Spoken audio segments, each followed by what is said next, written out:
Chaque jour, les femmes de Koyekro dans le département de Tiasalé parcourent plus d'1 kilomètre à la recherche de l'eau. Une fois au bord de la seule rivière du village, elles se déchaussent pour éviter de polluer davantage cette source d'eau.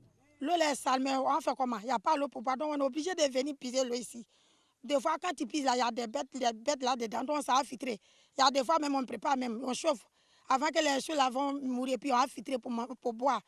Avec nos enfants, des fois, quand tu pises pour aller donner les enfants, quand ils boivent là, ils tombent malades, donc tout ça là, on est fatigué. Il y a un seul pompe, on est nombreux.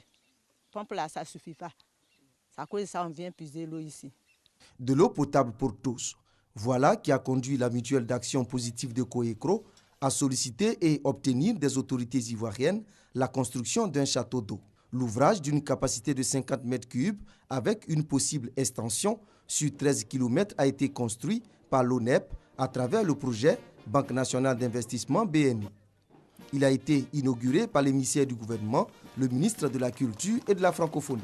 Pour le président de la mutuelle d'action positive de Koyekro, Assalé Tiemoko, le château d'eau qui porte le nom de la première dame va soulager plus de 15 000 personnes. Merci au gouvernement de Côte d'Ivoire. Tu ne peux réaliser en zone rurale que s'il y a des cadres qui décident de se mettre au service de leurs parents en portant aux décideurs les besoins de ces derniers. Profitant de cette fête de l'eau potable à Koyekro, le ministre de la Culture et de la Francophonie a tenu à faire cette déclaration au nom du Premier ministre Amadou Gon Coulibaly.